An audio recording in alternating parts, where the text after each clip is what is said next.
Muy buenos días. La Cámara de Propietarios de Bienes Raíces de Nuevo León y Zárate Abogados agradecen nos acompañen en el presente webinar Los arrendamientos en tiempos de COVID-19. La expositora es la licenciada Priscila Vieira Solís. Ella es asociada del despacho Zárate Abogados, egresada de la Facultad Libre de Derecho de Monterrey y actualmente se encuentra cursando su maestría con acentuación en finanzas de la Universidad Regiomontana ACE. Ella tiene la experiencia de manejar inmobiliarias, así como otros puestos jurídicos que ha tenido en la diversa ejercicio de su carrera profesional. Sin más preámbulo y para puntuar la puntualidad de todos los que están actualmente en este webinar, damos por comenzada la presente conferencia. Muchas gracias. Nomás tres cositas para agregar. Las reglas del chat están escritas en el chat. Básicamente se les pide silenciar su micrófono. La grabación de la conferencia les llegará del mismo correo que les mandó la invitación a la misma, para que si la quieren volver a escuchar, ahí la van a tener, y también se encuentra disponible en el canal de YouTube. También se encuentra transmitiendo en vivo por el canal de YouTube de Zárate Abogados, por si gustan que alguien de sus colaboradores o compañeros que no tengan la liga de la conferencia la puedan escuchar, pueden entrar directamente al canal. Sin más preámbulo, licenciada Priscila Vieira, bienvenida y muchas gracias. Muchísimas gracias, doctor Miguel. Bueno, como ya me presentó, yo soy la licenciada Priscila Vieira, soy asociada aquí del despacho Zárate Abogados. Muchísimas gracias por esta colaboración a la Cámara de Propietarios de Bienes Raíces del Estado de Nuevo León. Estoy también muy agradecida con todos los que están aquí presentes. Esperemos este webinar les resulte de utilidad. Expondré el tema de los arrendamientos en tiempos de COVID-19. Sin más preámbulo, daremos inicio. Siguiente. Ok, a manera de introducción tenemos, fue el pasado 11 de marzo cuando la Organización Mundial de la Salud declaró como pandemia al virus COVID-19. Lo que se sabe es que este virus es un virus de fácil propagación y los países, incluyendo a México, comenzaron a adoptar medidas que generaron cierta incertidumbre en materia contractual. Estas medidas básicamente tienen como fin evitar contagios masivos respecto a este virus. La incertidumbre se generó en materia contractual y en específico en lo que respecta al contrato de arrendamiento, más que nada en la obligación del pago de la renta. Estas medidas o estas acciones que se implementaron se manifestaron en acuerdos emitidos a nivel federal por autoridad competente en materia de salud. Se estuvieron publicando acuerdos en el Diario Oficial de la Federación que determinaron el estricto apego de toda la población a estos. De igual forma, se estableció que las dependencias y las entidades de la autoridad pública debían apegarse a estos mismos, a efecto de poder implementar todas estas medidas y todas estas acciones. La que sigue, por favor. Ahora bien, para realizar un análisis de la situación jurídica que versa sobre los contratos de arrendamiento durante este periodo de emergencia sanitaria, es importante considerar, a mi parecer, tres aspectos. El primero, los acuerdos relevantes publicados a nivel federal. El segundo, el contenido o el clausulado del contrato de arrendamiento. Y el tercero, lo establecido o la regulación específica del Código Civil del Estado de Nuevo León. Por lo que de esta manera es que está expuesta esta presentación. Vamos a comenzar hablando un poquito de lo que son los acuerdos relevantes, seguiremos con lo que debemos revisar o atender al contrato de arrendamiento y concluiremos en qué es lo que dice el Código Civil para el Estado de Nuevo León. Los acuerdos relevantes. Los acuerdos relevantes, a mi parecer, son 5. El 24 de marzo del 2020 fue el primero, el acuerdo por el que se establecen las medidas preventivas que se deberán de implementar para la mitigación y control de riesgos para la enfermedad por el virus. El segundo acuerdo, que también creo que este fue uno de los primeros detonantes, el 30 de marzo de 2020, el acuerdo por el que se declara como emergencia sanitaria por causa de fuerza mayor a la epidemia de enfermedad generada por el COVID-19. El tercer acuerdo, que también para mí es uno de los más precisos y de los más importantes de los cuales tenemos que adentrar, es el acuerdo por el que se establecen las acciones extraordinarias para atender la emergencia sanitaria. Cuarto acuerdo, el del 6 de abril de 2020. Este acuerdo básicamente, ahorita vamos a entrar de uno por uno y hablar un poquito de su contenido y de su relevancia para el tema del arrendamiento. Este acuerdo del 6 de abril establece los lineamientos técnicos para las actividades ya descritas en el acuerdo del 31 de marzo. Y por último, el acuerdo del 21 de abril. Este acuerdo básicamente modifica las fechas establecidas en el acuerdo del 31 de marzo, que como les comentaba, considero es el acuerdo más relevante que tenemos que tener en mente. Por favor. Ahora bien, adentrando a cada uno de los acuerdos. El primer acuerdo es por el que se establecen las medidas preventivas que se deberán implementar para la mitigación y control de riesgos para la salud que implica la enfermedad por el virus COVID-19. Este acuerdo tiene por objeto establecer las medidas preventivas de mitigación y control de este virus. Las medidas preventivas básicamente representan intervenciones comunitarias definidas en la Jornada Nacional de Sana Distancia. Y básicamente estas medidas tienen por objeto el distanciamiento social. Las medidas se implementan en los sectores público, privado y social. Y básicamente comprende el evitar la asistencia a centros de trabajo, espacios públicos o lugares concurridos a grupos vulnerables. ¿Qué es un grupo vulnerable?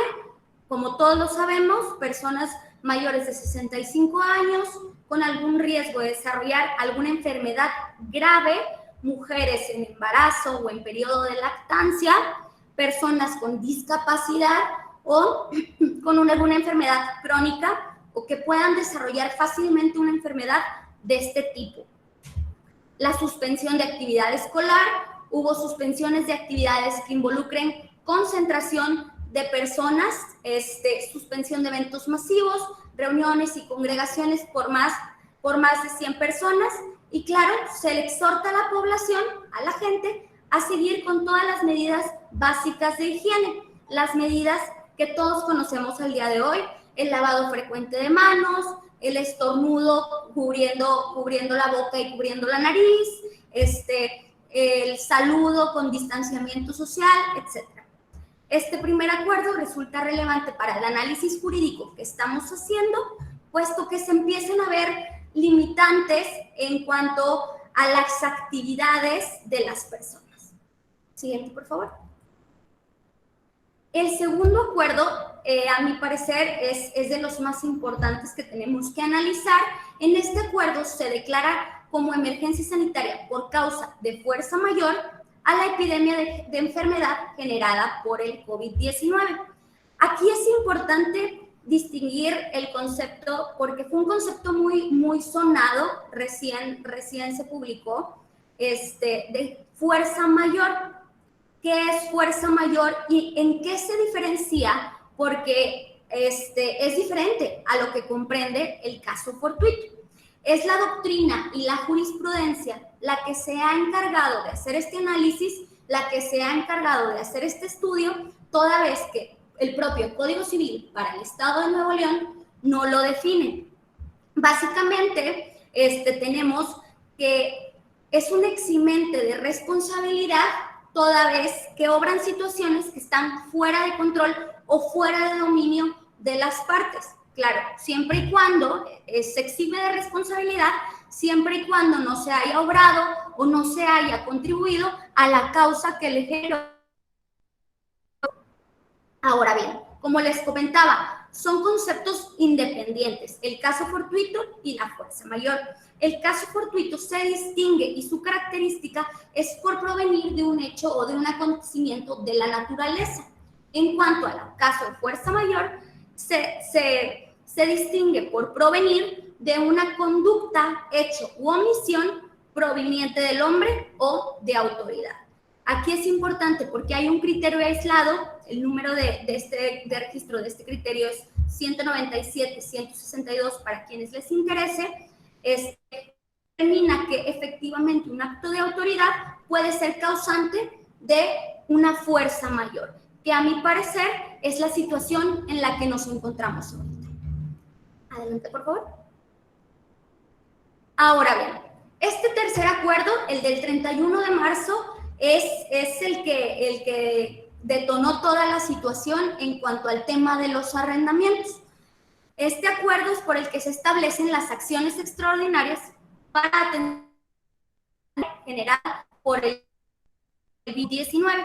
En este acuerdo es en el cual se ordena la suspensión inmediata de actividades no esenciales por el periodo del 30 de marzo. Este acuerdo se publicó el 31, el periodo abarca del 30 de marzo, donde se configura la causa de fuerza mayor, al 30 de abril del 2020.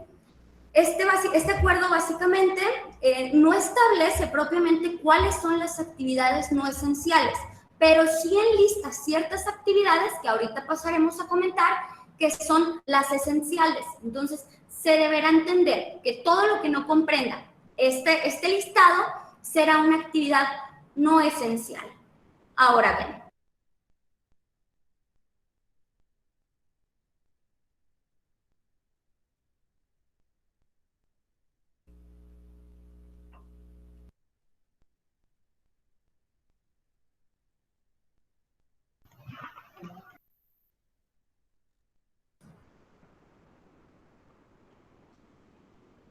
retomamos. Perfecto, muchas gracias. Ok. ¿Ya? Este acuerdo también exhorta a que donde se realicen actividades esenciales se deberán de observar las prácticas obligatorias de higiene. ¿Cuáles son estas prácticas obligatorias de higiene? A que no se podrán tener reuniones de más de 50 personas, lo mismo que comentábamos en la diapositiva. El lavado frecuente de manos, el saludo con sana distancia, etc. Ahora bien, se ordena y se exhorta a la población en el territorio mexicano que no participa en una actividad esencial a un resguardo domiciliario. ¿Qué es un resguardo domiciliario? Se refiere a la limitación voluntaria de movilidad, obligando a las personas a la permanencia en su casa. Aquí viene lo famoso quédate en casa, el mayor tiempo posible, ¿verdad? Y también se exhorta al resguardo estricto de aquellas personas que se encuentran en un grupo vulnerable. Independientemente, estas personas laboren o se encuentren englobadas dentro de una actividad esencial. Para los grupos vulnerables, el resguardo domiciliario es estricto y es obligatorio. La siguiente, por favor. Ahora bien, para continuar con este acuerdo, es importante comentarles a rasgos generales que comprenden las actividades esenciales. Las actividades esenciales se dividen en 5. La primera comprende las necesarias para atender la emergencia sanitaria. La rama médica, la rama paramédica, la administrativa y de apoyo al Sistema Nacional de Salud, incluyendo todos los que participen en su abasto, en su servicio y en la proveeduría de esta rama específica para atender la emergencia sanitaria. Actividades esenciales también son las involucradas en la seguridad pública y en la protección ciudadana, los sectores fundamentales de la economía. Aquí podemos encontrar de manera generalizada y como podrán estar viendo en la presentación, el sector financiero, el de recaudación tributaria, empresas de mensajería, ferreterías, guardias en labores de seguridad privada y actividades cuya suspensión pueda tener efectos irreversibles para su continuación, entre otras más, ¿verdad? Esto, como les digo, es básicamente a rasgos generales lo que comprenden los sectores fundamentales en términos del acuerdo del 31 de marzo. Las relacionadas directamente con la operación de programas sociales de gobierno y las necesarias para la conservación, el mantenimiento y reparación de la infraestructura crítica que asegura la producción y distribución de servicios indispensables, agua potable, energía eléctrica, gas, petróleo, etc.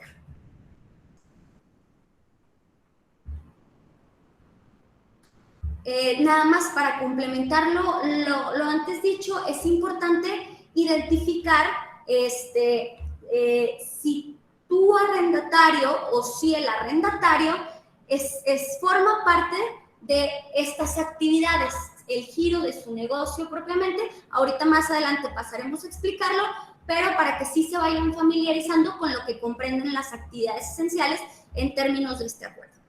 Ahora bien, el acuerdo de fecha 6 de abril de 2020 básicamente lo que hace es precisar que se entiende, como vieron en la diapositiva pasada, queda la generalidad en las empresas cuya suspensión pueda tener un efecto irreversible para su continuación, para su operación. Entonces, se precisa básicamente a qué se refiere, se incluye las actividades relacionadas con el acero, el cemento y el vidrio, así como servicios de tecnología de información, claro, con actividad mínima y que tengan contratos con el gobierno federal. Se precisa qué comprenden las empresas de mensajería, y por empresas de mensajería se incluyen las empresas de plataforma digital, y se detalla la actividad de las empresas necesarias para la conservación, mantenimiento y reparación de la infraestructura crítica. Básicamente se añade que las minas de carbón mantienen una actividad mínima para satisfacer el abasto de la Comisión Federal de Electricidad. Por último, el último acuerdo que considero relevante para estos efectos y para el análisis de esta situación jurídica del arrendamiento en tiempos de COVID es el acuerdo de fecha 21 de abril de 2020. Este acuerdo básicamente lo que hace es, lo importante es que prolonga la suspensión de actividades no esenciales hasta el 30 de mayo de 2020. Y para los municipios de baja o nula propagación o transmisión, la Secretaría de Salud determinará y marcará los criterios y lineamientos para que estas actividades se retomen a partir del 18 de mayo. Ahora bien, una vez visto Lores, pasamos al segundo punto o a la segunda parte del análisis jurídico de la situación de los arrendamientos. Este segundo punto respecta al contrato de arrendamiento. Es muy importante recordarles que el contrato de arrendamiento al final del día representa la manifestación de la voluntad de las partes. Los términos establecidos en nuestro contrato de arrendamiento son a lo que quisimos obligarnos en ese momento. Entonces, es muy importante para poder determinar en dónde está parado el arrendamiento, analizar el clausulado y el contenido del contrato. Puede ser que el contrato ya prevea una situación de este tipo y el mismo contrato determine los pasos a seguir respecto a esta situación. Entonces, lo primero que tenemos que hacer, aparte de saber cuáles son los acuerdos y las órdenes gubernamentales a nivel federal que se emitieron, es conocer mi contrato de arrendamiento. Ahora bien, una vez adentrado el estudio del contrato de arrendamiento, es importante revisar dos cosas. La primera, el uso del inmueble arrendado. Es importante saber si mi inmueble se está utilizando para uso habitacional, comercial, de servicios o industrial. ¿Por qué? Porque si bien toda la interpretación que se está dando aquí no aplica para inmuebles de uso habitacional, la indicación es clara. La indicación que está dando el gobierno federal es quédate en casa. Entonces, los inmuebles con uso de casa-habitación consideraría no entran en las conclusiones que se van a exponer más adelante. Comercial, de servicios o industriales, pudiera ser que sí, dependiendo de lo que veamos en las siguientes diapositivas. Ahora bien, es el giro de negocio o el objeto social en caso dado de que el arrendatario sea persona moral del arrendatario propiamente. Hay que saber si el arrendatario, el giro para el cual el inmueble está siendo destinado comprende o no comprende dentro de las actividades anteriormente enlistadas como esenciales. Y ahora bien, si el contrato no resulta suficiente para regular la relación jurídica, la situación jurídica que se atraviesa en este momento, es preciso, ahora sí, atender a la regulación específica. Esto con base al régimen de interpretación de los contratos. Primero nos vamos a la estipulación de las partes y luego nos vamos a qué dice mi regulación específica, que en este caso y para efectos de este webinar, nos tenemos que ir al capítulo de arrendamiento del Código Civil del Estado de Nuevo León.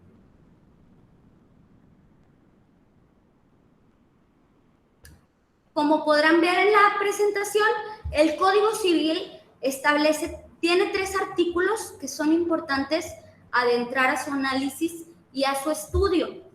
El artículo 23-25 dice: si por caso fortuito o de fuerza mayor se impide totalmente al arrendatario el uso de la cosa arrendada, no se causará renta mientras dure el impedimento. Y si este dura por más de 2 meses, se podrá pedir la rescisión del contrato. El 23-26 establece: si solo se impide en parte el uso de la cosa, podrá el arrendatario pedir la reducción parcial de la renta a juicio de peritos, a no ser que las partes opten por la rescisión del contrato, si el impedimento dura el tiempo fijado en el artículo anterior. Y por último, el 23-27 nos establece que lo dispuesto en los 2 artículos que acabamos de explicar no es renunciable. Ahora bien, es importante hacer un análisis de estos artículos y desprender ciertos elementos a considerar para determinar la situación jurídica de tu arrendamiento. Los elementos a considerar: la existencia de un caso fortuito o de una fuerza mayor, según los artículos que acabamos de ver. Como bien lo dije, a raíz del decreto del 30 de marzo del 2020, se configura la causa de fuerza mayor para los efectos jurídicos que haya lugar, siendo esto un eximente de responsabilidad, por lo que digamos que estamos en un caso de fuerza mayor, al parecer estamos. Ahora, el segundo elemento a considerar: el impedimento del uso del inmueble. El impedimento del uso del inmueble, en este caso, lo debemos de analizar desde la perspectiva si efectivamente podemos ir al inmueble, podemos utilizarlo para los fines que se convinieron en el contrato de arrendamiento. ¿Qué quiere decir que exista un impedimento? Más bien, ¿qué no quiere decir? Que haya un desprendimiento de posesión material por parte del arrendatario. Es decir, el arrendatario sigue teniendo esa posesión física y material del inmueble arrendado. Simplemente me encuentro impedido por órdenes gubernamentales para hacer uso del mismo para los fines que lo contraté. Entonces, esto no genera derecho, digamos, al arrendador de tener una recuperación de posesión sin haber analizado todas estas situaciones. Por último, para seguir, hay que analizar también el impedimento total o parcial. Como pudimos ver, los artículos nos hablan de impedimento total y del impedimento parcial, y plantea que son 2 situaciones jurídicas distintas, ¿verdad? La no generación de renta. Habrá que considerarse que para el Estado de Nuevo León las rentas no se devengan. El arrendador no tiene derecho a exigir el pago de las mismas durante el periodo que subsista este impedimento, y la reducción de la renta, digamos, es siempre y cuando no se opte por la rescisión del contrato. Esto bajo la interpretación de nuestra legislación civil. El impedimento prolongado por más de 2 meses, 60 días, genera el derecho, pareciera ser que en el artículo 23-25, únicamente al arrendatario de rescindir el contrato, en definitiva, sin responsabilidad para las partes, y en el 23-26 para ambas partes es esa rescisión. Configuración de la rescisión sin responsabilidad para las partes, como ya lo comenté. Y por último, y algo muy importante, es que en el 23-27 se establece no son renunciables, son irrenunciables, por lo que las estipulaciones en contrario se podrán entender por no puestas y se regirá bajo lo dispuesto en el Código Civil para el Estado de Nuevo León. Siguiente, por favor. Ok, entonces, una vez visto lo anterior y lo que comprende lo establecido en los acuerdos y una vez efectuado el análisis específico de mi contrato, pudiéramos llegar a concluir en que, en virtud de que existe esta emergencia sanitaria y existen estas órdenes gubernamentales de suspensión de actividades, se configura una causa de fuerza mayor, y para los efectos jurídicos que haya lugar en esta relación contractual, se exime de responsabilidad civil a las partes. ¿Qué quiere decir? Que no hay control de esta situación ni por el arrendador ni por el arrendatario. Toda vez que no hay control, no hay culpa o no hay responsabilidad. Ahora, quienes se encuentran dentro del listado de las actividades esenciales, es decir, más bien, quienes no se encuentran enumeradas o enlistadas dentro de estas actividades, se encuentran en suspensión de actividad, tienen un impedimento de uso respecto al inmueble arrendado. Eso es una realidad. Al final del día, quienes por orden gubernamental se les indicó no puedes ir a trabajar. ¿Por qué? Porque tu negocio no representa una actividad esencial durante este periodo de emergencia sanitaria, tienen un impedimento para efectos del contrato de arrendamiento. Y por último, a manera de conclusión en esta parte, es que no hay certeza jurídica en cuanto a los criterios o precedentes que el día de mañana se vayan a crear, ¿verdad?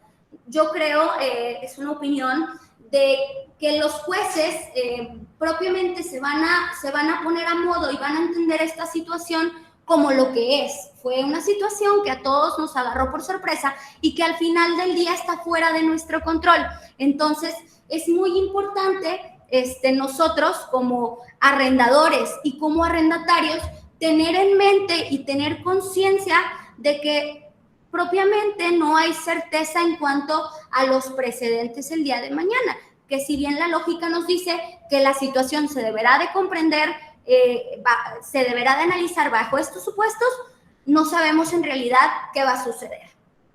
Ahora bien, una vez concluido lo anterior, es importante pasar a la siguiente diapositiva para las recomendaciones que nosotros les quisiéramos dar a ustedes. Toda vez que esta situación es bastante complicada y por lo mismo del tema de que no hay certeza en qué va a suceder el día de mañana, a los arrendadores se les recomienda, primeramente, identificar si tu arrendatario o si su arrendatario se encuentra impedido en términos de los acuerdos vistos para usar ese inmueble. Si tu arrendatario tiene la indicación de suspende tu actividad y quédate en casa, como ya lo dijimos, hay un impedimento de uso. Ahora bien, lo recomendable y lo que creo que es lo importante de este webinar es transmitirles a ustedes que la comunicación y los acuerdos en estos momentos son de suma importancia, los acuerdos entre las partes. Entonces, las recomendaciones, llega a un acuerdo con tu arrendatario. Todos estamos pasando por una situación complicada, entonces acuerda con él y déjalo por escrito. Es muy importante que este acuerdo se manifieste por escrito para que todo quede asentado de manera formal y podamos tener claro de qué manera quisimos sobrellevar en conjunto esta situación que estamos atravesando.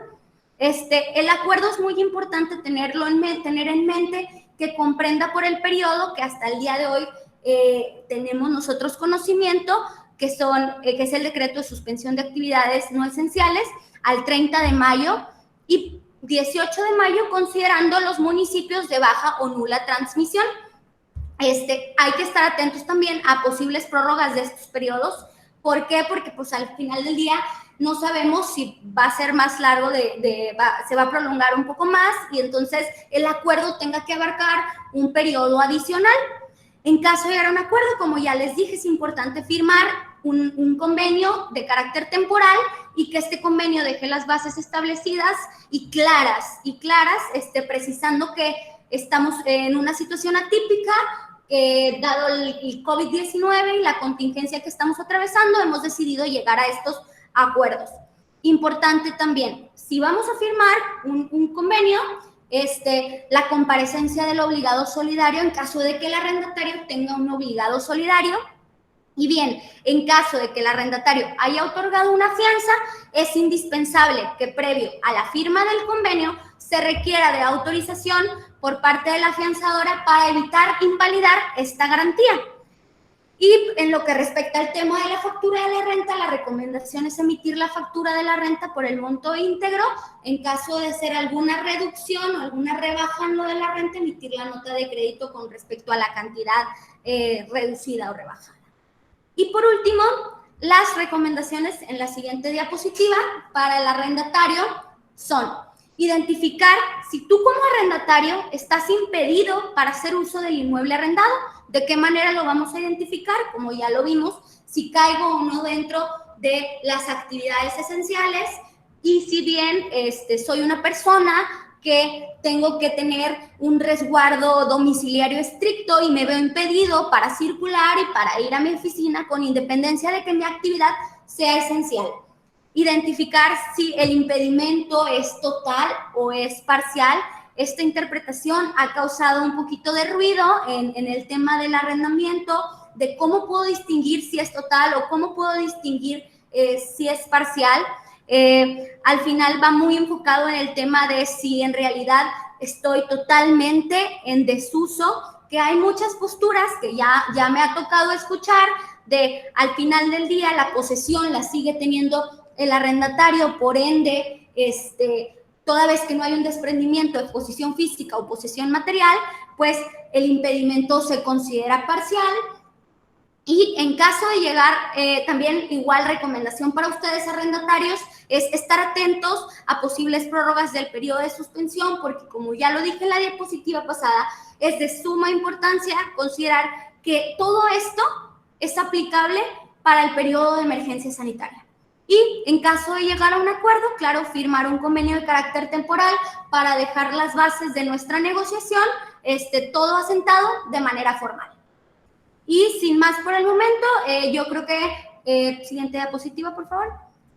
Sería todo para concluir. Estamos atentos a sus dudas, comentarios, y adelante. Muchas gracias por su participación, licenciada Vera. Si tenemos varias preguntas en el chat que ahorita formularíamos, solo para poder establecer la comunicación, todos los que tengan preguntas son bienvenidas por medio del chat. Y también por el canal de YouTube se encuentra en vivo la transmisión y tenemos algunas preguntas que ahorita también formularemos. Solicitó el señor Julio Toro que si tenemos algún formato de convenio temporal que podamos proporcionar. Adelante, licenciada Beira.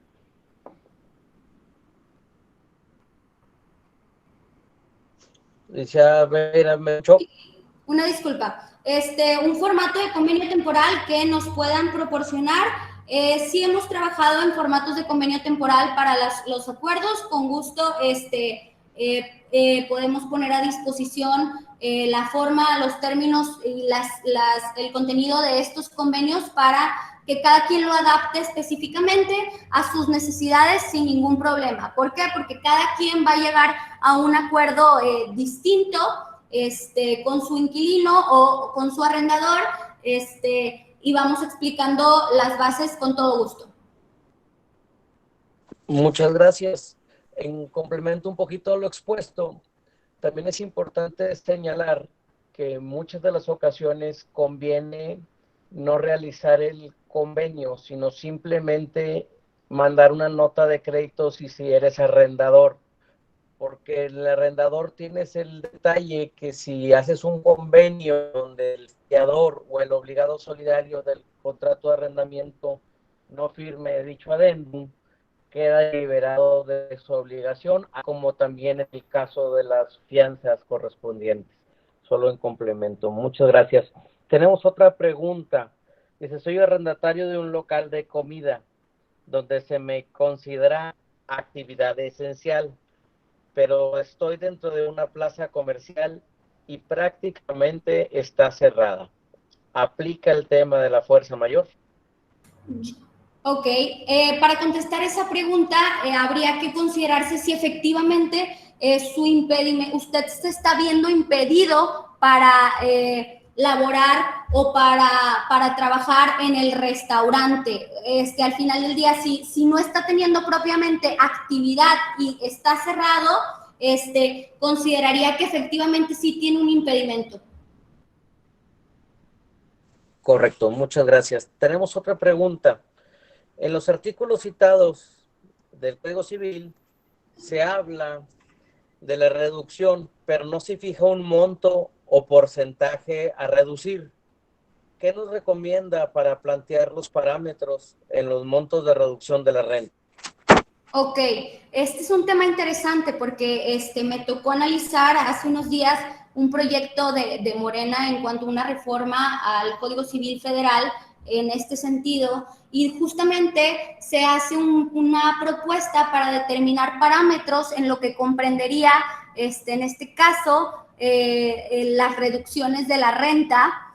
Si mal no recuerdo, para un impedimento total se determinaba de un 0 a un 50% en una sola exhibición, y en un impedimento parcial se estaba hablando de hasta una reducción, que se pagara únicamente hasta un monto máximo de un 75% de lo que respecta a la renta.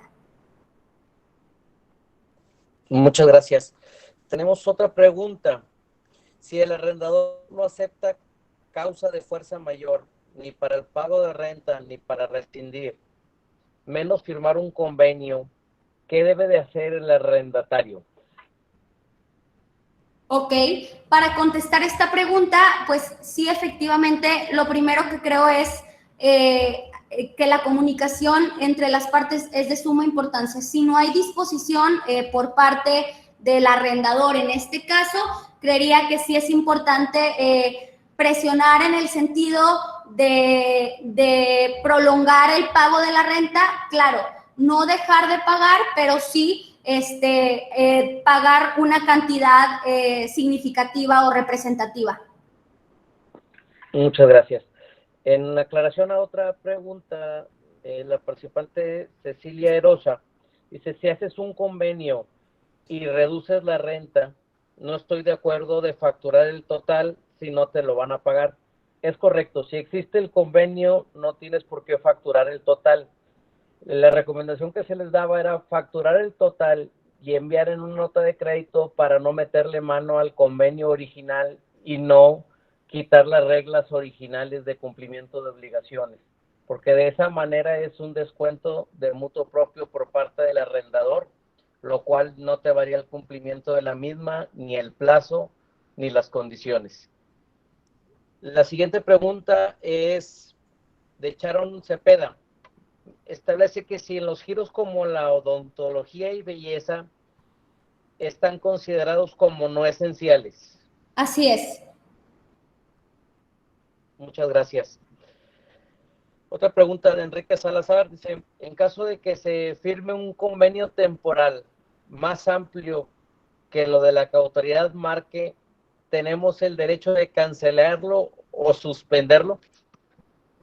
Depende en qué términos haya celebrado ese convenio en realidad, porque como les dije, el convenio y el contrato al final del día representan la manifestación de la voluntad y propiamente pudiera desprenderse que la intención era acordar hasta ese periodo, hasta el término que prolonga o que sobrepasa la emergencia sanitaria.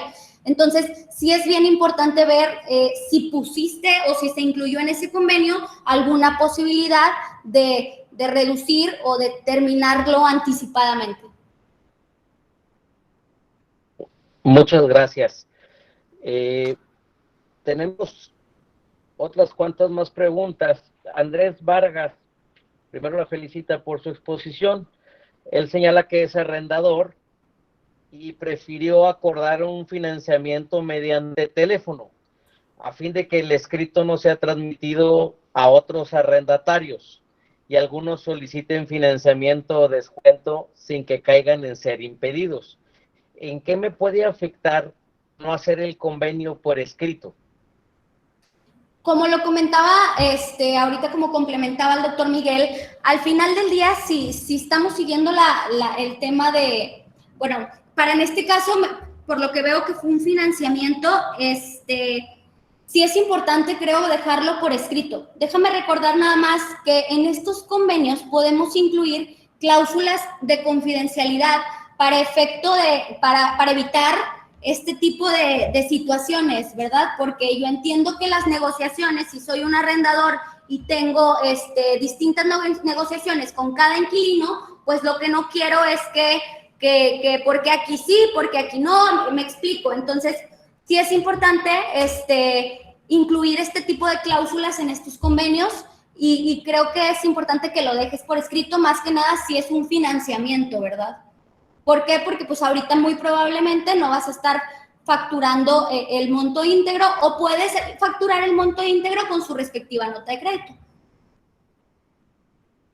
Correcto. Y en complemento, señor Andrés, es importante que si va a dar el financiamiento, facture dentro del plazo que se establece en el convenio del 100%, aunque en la factura se le establezca el plazo para pago.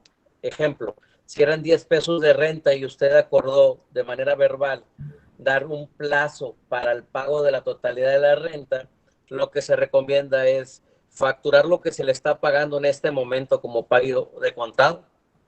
Y además, el remanente de la factura, si fuese la mitad, es decir, los 5 pesos resultantes, facturarlos en la misma fecha con plazo de pago a lo que haya mencionado, ya sean 30, 60 o 90 días. Ya que no existe en su caso un convenio firmado, con eso puede cubrir esa deficiencia sin ningún problema. Continuamos con las siguientes preguntas. Se encuentra el señor Francisco Villaseñor. Si el convenio es financiar la renta, es decir, no es un descuento, sino posponer un porcentaje del pago para meses posteriores, ¿qué efectos fiscales tiene si dejo la factura viva hasta que se salde? ¿Así debe ser o se factura solo que se va a pagar el mes y el resto en el mes que se vaya a pagar?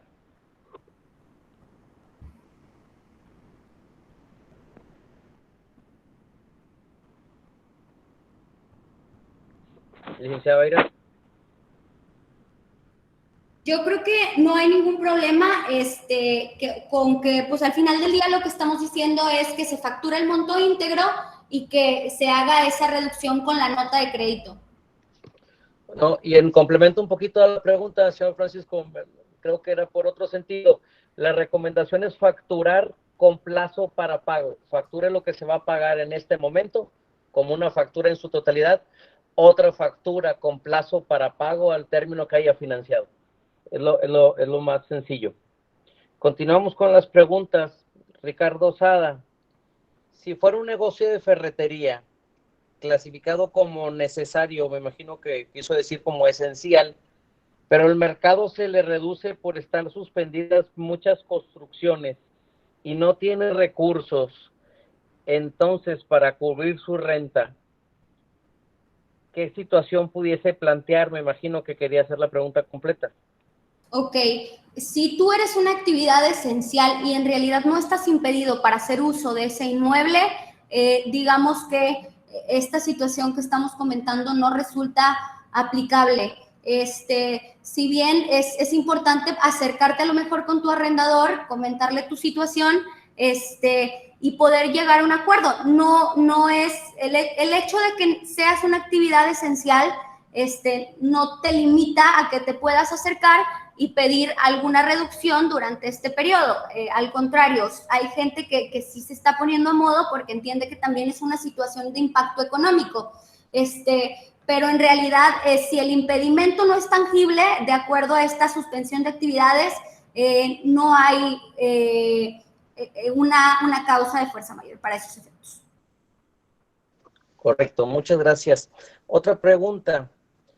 ¿Por el distanciamiento pudiese ser suficiente un acuerdo temporal por medio de un correo electrónico? ¿Y qué anotación recomiendan que se mencione en la factura? Claro, el uso de medios electrónicos es válido para efectos de llegar a un acuerdo.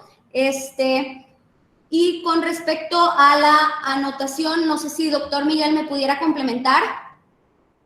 Sí, realmente el tema, si es un descuento, la recomendación es que hagas una nota de crédito para que siempre factures el mismo monto y mañana no te aleguen que hubo una variación en el monto de la renta en el contrato, sobre todo si no existe. Ahora, para efectos del Código Civil y el Código de Procedimientos Civiles, sí es válido todos los acuerdos que se lleven a cabo por medio de comunicación electrónica, siempre y cuando se haya establecido esa forma de notificación en el contrato.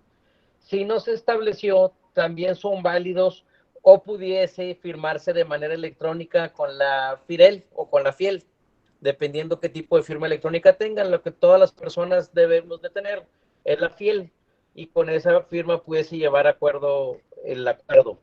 Y en la anotación de la factura, básicamente se debe de poner pago de renta, el porcentaje que le corresponde, que está pagando ahorita, y el porcentaje remanente que vaya a pagar o la reducción, manejarlo como nota de crédito o como descuento por voluntad del arrendador. Así es. Cualquiera de los dos temas. Ok. Hay otra pregunta. Mencionan que si en el caso de un salón de eventos, donde el municipio fue de los primeros tipos de cuestiones que prohibió que se hiciera, pero que pareciera que puede reactivar con muchas limitantes, ¿qué recomendación plantea para negociar el contrato de arrendamiento?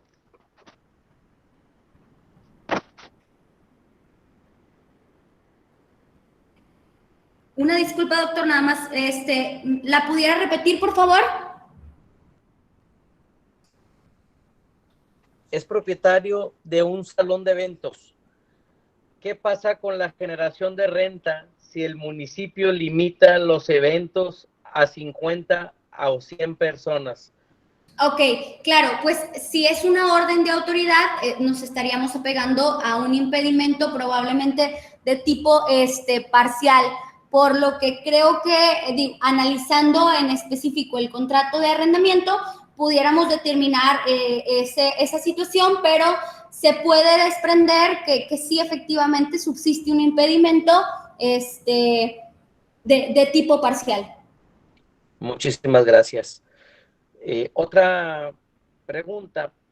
En departamentos habitacionales, ¿se debe de dar algún convenio en caso de que lo soliciten? Pues eso ya es discreción de las partes, como yo les comentaba, al final del día la interpretación o el análisis jurídico que se está haciendo en este webinar, el alcance no es para uso habitacional. Claro, si el arrendador y el arrendatario están de acuerdo, se puede llegar a un convenio sin ningún problema, puesto que la situación económica es complicada. pero forzosamente no es, digamos, no es forzoso. Muchas gracias. Otra pregunta de María Mesa Guerrero. Si la actividad del arrendatario encuadra en una actividad esencial, es decir, clínica, pero es de preferencia del arrendatario que sus empleados y clientes se queden en casa por su seguridad y mandato del gobierno, ¿puede argumentar que existe un impedimento? Consideraría, doctor, en esa pregunta que es mientras sea una actividad de tipo esencial, el impedimento no es tangible, por lo que creería que no. Correcto. La siguiente pregunta, ¿qué sanciones pueden derivar de que un arrendatario decida por suspender los pagos del contrato? Me imagino que son los dos supuestos, tanto en actividad esencial como en la no esencial. Las sanciones, pues hay que recordar que los contratos de arrendamiento comúnmente establecen intereses moratorios por el retraso en el pago de la renta, penalidades convencionales, dependiendo lo que se haya pactado, es lo que resultaría aplicable. Lo que sí es importante, como dice el doctor, es determinar al final del día si era o no una actividad esencial el arrendatario, ¿verdad? Para ver qué línea seguiría. Muchas gracias. Otra pregunta, las farmacias y tiendas de conveniencia, ¿en qué se pueden basar para pedir descuentos en rentas si son considerados giros esenciales? Como lo comentaba hace un momento, si eres una actividad esencial, no queda más que la voluntad de las partes y la buena fe de los intervinientes para efecto de determinar algún descuento o alguna reducción. Muchas gracias. Andrés Vargas complementa un poquito las respuestas que le dimos. Muchas gracias por participar. Manuel Junco, la cancelación del contrato por causa de fuerza mayor, ¿lo pueden hacer ambas partes o solamente es por el lado del arrendatario?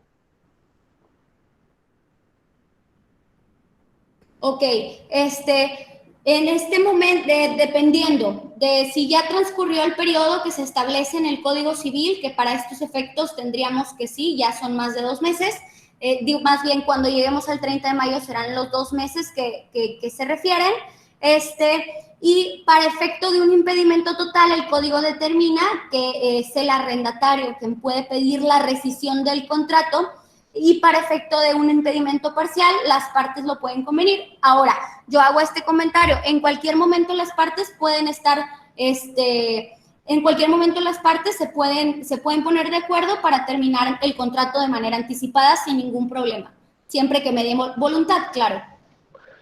Ok, muchas gracias. Otra pregunta de la participante de apellido Carmona. ¿Qué recomiendan en caso de que por el impacto económico el arrendatario no está logrando cubrir la renta mensual, pero el arrendador no está abierto a establecer un convenio o cancelar el contrato? Y si el contrato no tiene contemplado una causa de fuerza mayor.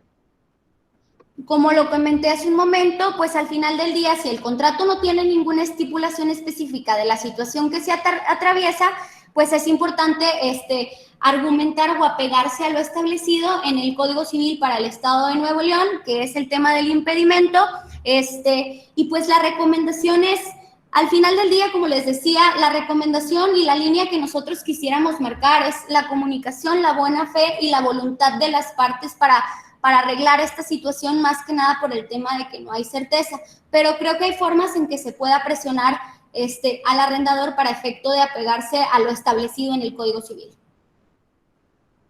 Muchas gracias. En complemento, señorita Andrea Carmona, ¿se puede hacer una notificación, ya sea o de rescisión del contrato si esa actividad no es esencial, o de suspensión del pago de rentas por causas de fuerza mayor de manera formal?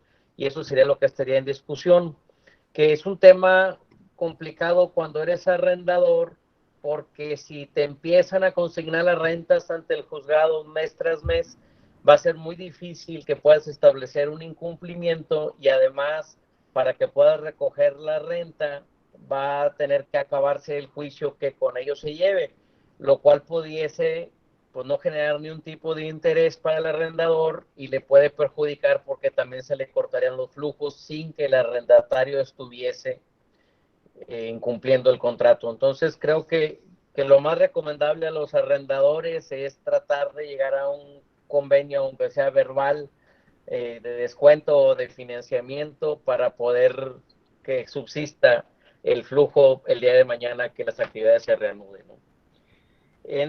Otra pregunta en complemento que hace el señor Junco, dice, ¿las oficinas personales están sujetas a estas medidas si son de una o dos personas? Pues aquí va a ser importante también analizar si esa oficina forma parte de una actividad esencial o no esencial. Al final del día, si es una oficina administrativa para una actividad de tipo esencial, evidentemente tendría que seguir operando, pues es una actividad que sigue operando, pero si no, les resultaría aplicable esta misma interpretación. Correcto. El señor Arturo García pregunta, ¿una gasolinera o un Super 7 en qué categoría están? Esenciales. Gracias. Departamentos rentados a estudiantes que tuvieron que regresar a su lugar de origen. ¿Qué situación o qué podemos plantear para poder o cerrar esos contratos o cobrarlos, o qué es lo que puede proceder? Yo consideraría que al final del día, ante esa situación que es complicado para temas de foráneos, como les decía, el tema de casa-habitación, uso habitacional, no está impedido propiamente en tema de las órdenes gubernamentales emitidas. Al contrario, como les decía, la indicación es quédate en casa. Si esto fue lo que sucedió, al arrendador yo le recomendaría proceder con la terminación del contrato. Correcto. Muchas gracias. Otra pregunta del señor Jorge Garza. Si el contrato terminó dentro de la etapa de la contingencia, ¿cuándo es jurídicamente posible solicitarle la desocupación del inmueble, o cuándo puedo notificarle del tema? Ok, si el contrato terminó, al final del día, normalmente los contratos de arrendamiento, a lo mejor no es el caso, pero sí habrá que revisar que establezca que, dada la terminación de la vigencia del contrato, se deberá efectuar de manera inmediata, o se establece normalmente un plazo de 3 días más o menos para efectuar la devolución material del inmueble. El hecho de que nos encontramos en un periodo de emergencia no implica que esa devolución no se deba de llevar a cabo. Entonces, el derecho de requerirlo, la facultad de requerirlo, lo tenemos al momento de que se terminó el contrato.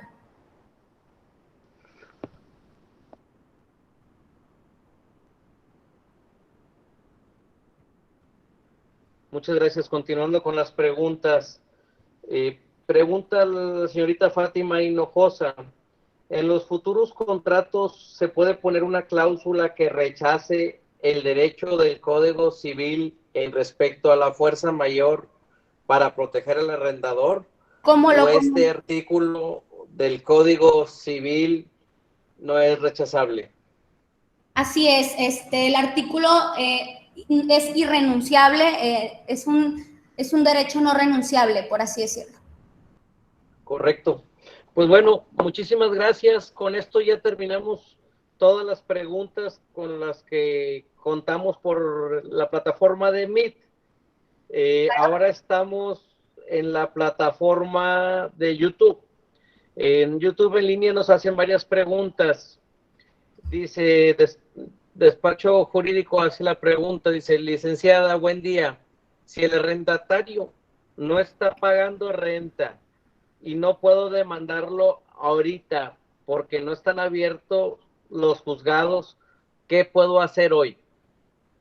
Hoy por hoy yo creo que lo importante es ir marcando una línea o creando un precedente. Evidentemente no podemos hacer un requerimiento judicial, pero lo que sí podemos es hacer un requerimiento extrajudicial. Así es, recordemos que tenemos la alternativa de los 2 testigos para hacer alguna notificación o algún requerimiento. Correcto. Son todas las preguntas. Agradecemos a todos los participantes habernos acompañado. Reiteramos nuestro agradecimiento a la Cámara de Propietarios de Bienes Raíces por la confianza que siempre nos han mostrado, y sin dejarles de recomendar que visiten la página zarateabogados.com/Caprovi-ZA. Ahí vienen tanto los manuales del arrendatario como los manuales del arrendador. De hecho, te pide que hagas la opción con un clic, y creo que les puede servir mucho para todos los que se encuentran presentes. Muchísimas gracias y estamos en contacto. Muchísimas gracias a todos. Gracias, doctor Miguel. Gracias a la Cámara de Propietarios. Cualquier duda, seguimos a sus órdenes.